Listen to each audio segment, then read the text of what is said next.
Oh my God, the misogyny on the internet! Blake Lively, how are you dealing? Very sloppy work from Blake Lively's lawyers, I have to say. Blake Lively just broke down after Hollywood insiders blew the lid off her twisted PR scam. Built on illegally snatched data, fake media spins, and a smear campaign storyboarded by Ryan Reynolds himself. Meanwhile, let's ignore the fact that it's actually her husband who's doing all this with a power trip.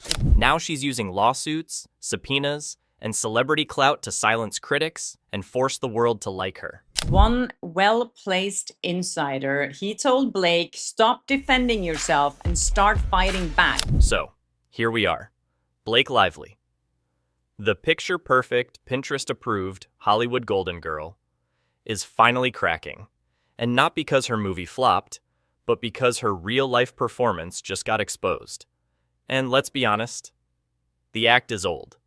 The matching couple outfits, the carefully curated Instagram posts, the overly scripted banter with Ryan, all of it has always smelled a little too polished. But now, the polish is peeling. And what's underneath? A whole lot of legal chaos, an industry-wide eye roll, and yeah, about $40 million in PR panic spending. They're saying, if you don't believe Blake Lively, you're anti-feminist. If you don't believe Blake Lively, you're anti-women, and you are a woman hater and a misogynist. Because yes, Blake Lively is now neck-deep in lawsuits that are dragging her through every mud pit in Hollywood. And before you say this is all just mean gossip, no. We're talking legal documents, insider reports, leaked subpoenas, and headlines from actual major outlets. This isn't your standard celebrity drama. This is a full-on, career-melting implosion. And somehow, she's the one who lit the match. That gives me kind of hope that a lot of people are seeing through this whole scam that they're doing right now, trying to convince people that there was SH on the set and that there was actually a smear campaign. Let's start with the basic truth. Her reputation, cooked, done, finished. She's not the down-to-earth fashion icon anymore. She's the actress on set rewriting scripts no one asked her to touch and pulling diva moves that would make 2007 Lindsay Lohan look reasonable. And it's not just hearsay anymore. Multiple insiders, people who've worked with her, are calling both Blake and Ryan horrible to work with. Not difficult, not temperamental, horrible. He's a horrible person. Both of them are horrible to work with. And I was like, wow, she said that in front of a lot of people.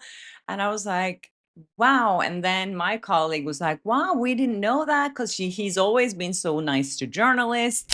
The same Ryan Reynolds who built an entire brand around being the funny, self-deprecating everyman, turns out that was an act too. The guy's being slammed by people inside Sony, yes, the actual studio, for being arrogant and manipulative. A Sony rep didn't even hold back. They said, and I quote, "He's horrible too." Imagine how insufferable you have to be for Sony, a studio that works with divas daily, to say that out loud in front of industry professionals. Oh, Ryan is a nice guy. You know, that's what we thought. I did not know that people in the industry did not like him. And Blake? She's worse. She allegedly hijacked production on It Ends With Us, rewriting scenes, ignoring collaborators, acting like it was her personal project, not a team effort. And what's wild is, this isn't speculation anymore. It's industry consensus. People on the inside are done pretending. The PR curtain has finally fallen, and what we're seeing is not some misunderstood sweetheart. It's someone who steamrolled her own film and then tried to sue her way out of the backlash. And then the Sony rep said, at least she's not as bad as Blake Lively. And then my colleague said, it's so weird that Ryan Reynolds is married to her. What does he see in her? She's so horrible. And then the Sony rep said, he's horrible too. He's a horrible person. And then there's the PR spin. Or should I say PR hemorrhage? Because so far, her team has burned through over $40 million trying to control the narrative. Let that sink in. $40 million. On what? Not legal defense, not evidence collection, just pure, desperate damage control, media suppression, fake positivity campaigns, obsessive image cleanup, and guess what? It's still not working. And speaking of tantrums, let's not forget that her entire meltdown started because a few people dared to say she wasn't likable, not abusive, not criminal, just unlikable. And somehow, in her mind, that was defamation. The same woman who built her brand off being relatable and authentic now can't handle the fact that the internet finally stopped kissing her ring. Now she's acting like she's under siege, when in reality, she's just finally facing the same public scrutiny that every other overhyped celebrity eventually faces. And what's worse is she dragged Ryan right into the mess. Instead of stepping back and letting the lawyers do their job, he allegedly took charge of the PR war, treating this legal scandal like another movie script.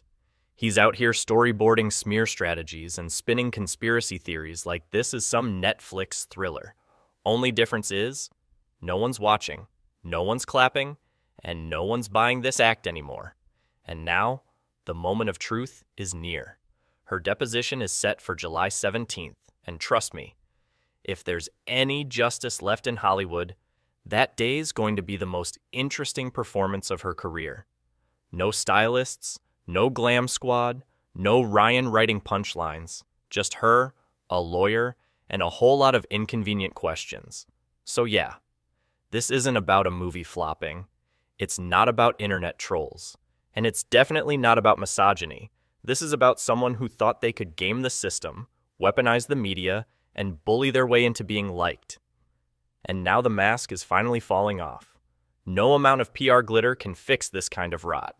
And judging by how quickly the narrative is slipping out of her control, I wouldn't be surprised if this whole "it ends with us" scandal becomes the one role Blake Lively is never allowed to rewrite. She's interviewing a feminist YouTuber called Ofidoki, who I spoke about here on my channel before. Steve Sarowitz used to be the kind of billionaire people actually liked. Quiet guy, flies coach, donates money like it's his full-time job, and apparently had no interest in yachts, private jets, or media flexing. And yet, thanks to Blake Lively's courtroom circus, he's now another burned-out casualty in a story that has absolutely nothing to do with him, except that her ego made him a target. The guy literally built an empire of giving. Since 2020, his Wayfarer Foundation had funneled a jaw-dropping $60 million into over 200 nonprofits. We're talking real causes: women's shelters, minority education programs, spiritual centers. And what did Blake's lawsuit do? It didn't just cause him a PR inconvenience, it brought his entire operation crashing down. That's mostly what she does, calling out other women that don't agree with her, that never had a beef with her. She just points out other women to just call them out. Why? Because apparently the world needed one more reminder that when a rich actress can't stand being disliked, innocent people always pay the price. And I mean that literally. Steve Sarowitz had pledged to give away $2.3 billion of his personal wealth by the end of his life. And this isn't some "donate in my will after I'm gone" PR fluff. This man already donated $160 million of his own cash, lived like a minimalist, and drove a Prius while half of Hollywood was dropping $400K on vanity cars. And what was his reward? Someone tried to burn his world to the ground. Literally. According to reports, an extortionist threatened to kidnap his daughter unless he paid $80,000 in ransom, referencing Blake Lively's lawsuit and his support for Justin Baldoni as justification. I mean, can we pause for a second and really sit with that? A man's child was threatened. A foundation supporting hundreds of lives was shut down. And the catalyst was a narcissistic PR war built around hurt feelings. This is what happens when celebrity delusion crosses the line into actual destruction. People want to keep calling this lawsuit a reputation fix. It's more like a wrecking ball. The media was too busy talking about hairlines and red carpet drama to notice the 200 charities that are now in free fall. That's 200 organizations that have lost critical funding. Because Blake Lively couldn't handle being called unlikable. It's not just tone deaf, it's sociopathic. And you know what makes this even darker? This wasn't even Blake's strategy. Nope. According to multiple insider leaks, the entire counterattack. The subpoenas, the intimidation, the storyboarding came straight from the genius brain of none other than Ryan Reynolds. That's right, your favorite sarcastic Deadpool just decided to go full political operative. Sources say he literally told Blake to stop defending herself and start fighting back. Because apparently, real accountability is for peasants. Instead of owning the mess, Ryan decided to produce it. Word is, he treated the entire crisis like a movie set. Storyboards, strategies, media angles, calculated distractions. Like this was some sort of Netflix scandal series, instead of two adult millionaires refusing to take responsibility. And honestly, it tracks.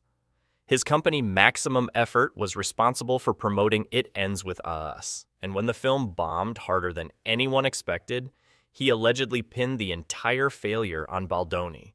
Not on the script, not on Blake's ridiculous behavior, not on the fact that it looked like a CW show with an HBO budget. Nope.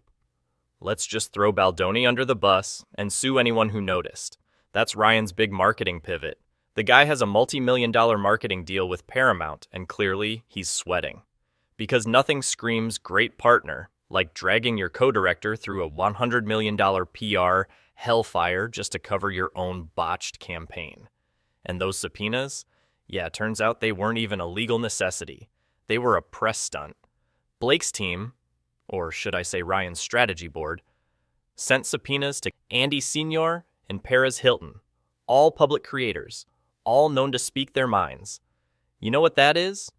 Not legal due process. That's media intimidation. That's trying to silence critics by scaring them with legal threats and dragging their names through the court system. And the only people they could get were literal psychopaths, like the worst of the worst, who like hate me so much. And now it's all crumbling. Because for every attempt they make to silence creators, 5 more rise up and post receipts. For every headline they try to spin, someone leaks an email or a document or a behind-the-scenes account that proves they're lying. And now the walls are closing in. Even The Hollywood Reporter, Forbes, Popcorn Planet, and yes, even the New York Times, the same outlet that tried to save Blake with an embarrassing op-ed, are beginning to let the truth slip through. She now wants all the Justin Baldoni people to go after. She calls out Chersty in this, and Chersty took the bait and wrote a big thing, and I messaged her. I'm like, say your piece, but don't keep engaging, because that's all, this is what she banks on. Now she's in the New York Times. Because you can't keep the dam from bursting when everyone already knows you're faking it. Blake Lively's America's Sweetheart brand is now synonymous with lawsuits, manipulation, and chaos. She's no longer the relatable fashion icon or quirky rom-com girl. She's the Hollywood Karen who sues anyone who doesn't clap for her, and the public is over it. Where she's calling out all creators and mommy sleuths, saying that we are just recycling each other's content and making money on it and making anti-Blake Lively content. Her brand isn't being destroyed by a smear campaign. It's being destroyed by exposure. Her own actions, her husband's schemes, and the trail of wreckage they've left behind are doing the damage. Every time her team tries to silence the noise, they make it louder. Subpoenas? Backfire. Hit pieces? Backfire. PR control? Backfire. The narrative is spinning out of their hands so fast they can't even keep up. And it's about to get even worse, because Blake's deposition is locked in for July 17th. No extensions, no last-minute delays, no hiding behind Ryan's lawyer scripts. That's the day she'll have to answer, under oath, for every single contradiction, every manipulation, every shred of this story. And let me tell you, the popcorn is already in the microwave. And just when she thought she could outlast the backlash, here comes the next storm. Her trial is set for 2020, which gives the internet 2 full years to keep pulling receipts, digging up lies, and dragging her PR team through every corner of public scrutiny. The story won't die, because it doesn't need to be invented. It's writing itself in real time. Because you remember, Kat, you know how ugly and gross it got during the Depp trial. Are you surprised to now see her back in it, playing the same old tactics, but now getting to use the New York Times? And despite all the noise, all the desperate interviews, all the carefully filtered content Blake's been churning out, The people have made up their minds. This isn't a witch hunt. It's a reckoning. And if this was just about restoring her image, she wouldn't have burned half the industry to try to win. She wouldn't have shut down charities, she wouldn't have endangered families, and she wouldn't have weaponized her husband like some PR attack dog. This was never about justice. This was about power. Keeping it, faking it, abusing it. But guess what? You don't get to bully your way back into likability. You don't get to play the victim after throwing the first punch. And you sure as hell don't get to silence the world just because it finally saw who you really are. Because there is a reason why my interview went viral. People were reacting to it. People called out Blake Lively as a bully. So let's talk about Blake Lively's so-called case. You know, the one built on virtue signaling, victim tears, and conveniently edited narratives? Yeah, that case is starting to look like a stack of soggy playing cards. And now one email thread might be enough to make the whole thing collapse. Here's the headline. A judge just gave Jennifer Abel the green light to unseal private communications between Stephanie Jones and Blake's team. That's right. After months of stonewalling and legal tap dancing, the walls are finally closing in. And if what insiders are whispering turns out to be true, then Blake's entire lawsuit isn't just weak. It's potentially built on illegally obtained evidence. Apparently, Stephanie Jones, the same woman Blake's team has relied on for proof, handed over her entire phone's data before there was even a subpoena issued, which in legal terms is less oopsie and more straight-up evidence theft. No court approval, no authorization, just hand it over and hope no one notices. Well, people noticed, and now the court is digging into it. You'd think someone in Blake's $1 million legal squad would have said, hey, maybe we should wait until this is, legal. But no. They were so thirsty for dirt that they jumped the gun and grabbed it anyway, and now that move might invalidate their entire case. If the court rules that this material was accessed illegally, and it's looking very possible, then every accusation built on top of it gets tossed out. Every harassment claim, every smear campaign angle, gone. Poof. Disqualified like a cheater in a rigged race. And let's be real. Stephanie Jones has got to be sweating bullets right now. She's not just a witness anymore. She's the key to Blake's last-ditch defense. If it turns out she did hand over that data improperly, she's looking at real consequences. Not just for herself, but for every person who tried to build a legal narrative out of stolen receipts. This isn't he said, she said anymore. This is emails and file logs and metadata, and the court is watching closely. But hey, if you thought that was embarrassing, wait till we get to Blake's favorite newspaper. Yep, we're talking about the New York Times, the same paper that supposedly stands for facts, journalism, integrity, all that jazz. Except in Blake's case, they've been acting more like a confused middle school gossip blog than an actual newsroom. Because here's what happened. Back in 2020, before Blake ever filed her lawsuit, the New York Times ran 2 separate hit pieces trashing her. Not politely, not subtly, we're talking full-on roast mode. They mocked her personal brand, dragged her for tone-deaf promotions, called out her Betty Boos campaign and her laughable wardrobe choices. They even covered the behind-the-scenes chaos on the It Ends With Us set, where Blake basically tried to hijack the entire movie and rewrite it like she was directing. And then, months later, the same outlet had the nerve to run a guest op-ed defending Blake, pretending that all this backlash came from some misogynistic underground smear campaign. Like, girl, you were the smear campaign. The Times already shredded her image. They were one of the loudest voices in the public takedown parade. And now they want to act like they're defending her from it? It gets even worse. That guest op-ed, it was written by someone who had a history of beef with YouTubers and Johnny Depp supporters. Totally impartial, right? Not at all. And the source they used for that article? An anonymous Twitter account run by a literal minor. You can't make this stuff up. This was their smoking gun. A ghost account on the internet with no credibility, no verification, and no accountability. And then they wonder why people aren't taking their reporting seriously. But wait, it gets even more hypocritical. The Times ran that op-ed accusing critics of being part of a misogynist ecosystem.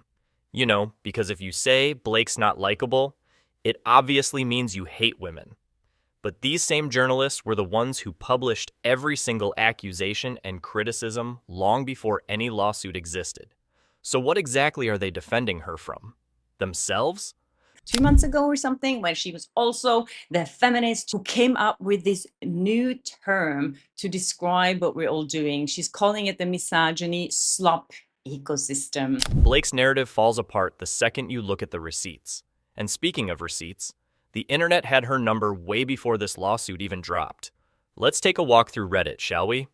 A full year before Blake sued anybody, Reddit was already dragging her. Multiple threads, thousands of comments, all saying the same thing. She's rude to fans, she's fake in interviews, and her whole relationship with Ryan Reynolds feels like one giant photo op. None of this was some coordinated campaign from Baldoni's team. It was public opinion, real people, real experiences, real frustration.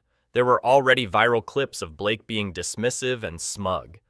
Comments from stylists and crew calling her difficult, image-obsessed, entitled. People were saying she was a nightmare to work with long before a single legal doc was filed. But instead of listening, Blake doubled down. Instead of taking a hard look at herself, she blamed the backlash on a smear conspiracy. As if the internet just woke up one day and decided to hate her for no reason. No, Blake. People didn't turn on you because of some secret plan. They turned on you because they saw through the act. And now, with every new development, the mask just keeps slipping. And just when you think she couldn't alienate more people, she decided to pick a fight with her own crisis team. Because Blake didn't just go after critics, she went after the guy who was supposed to help her survive this disaster. Jed Wallace, a well-known PR consultant who was hired to clean up her mess. But instead of protecting him, she demanded access to his entire client list, a move that violates NDAs and jeopardizes every celebrity he's ever worked with. Think about that. This guy's job is to help people through scandals, and now Blake's dragging his name through court and threatening his entire career. Why? So she can prove that maybe, just maybe, someone once said something critical about her online? If you don't think this is going to blow back on her, you're dreaming. Because those other clients, they're powerful, and they don't appreciate having their private dealings aired in public just because Blake got her feelings hurt. She just made enemies with the people who actually know how to control narratives. And if you know anything about Hollywood, that's a war you don't want to start. Meanwhile, even her own publicist, Leslie Sloan, is now fighting in court to get her legal bills reimbursed. The woman Blake hired to manage her brand is out here scrambling to cover her own costs. The infighting isn't just visible, it's humiliating. This isn't a PR crisis anymore. It's a full-blown implosion, and Blake is the one lighting the match over and over again. She came into this thinking she could sue her way back into public favor, that if she shouted misogyny loud enough, people would forget all the real reasons they stopped liking her. But all she's done is expose herself. The fake narratives, the media manipulation, the shady legal games. And now, the same people she depended on are either distancing themselves or flat out turning on her. Because when your legal team's collapsing, your crisis manager's career is on the line, your publicist is filing motions for reimbursement, and Reddit has already canceled you a year in advance. Maybe the problem isn't a smear campaign.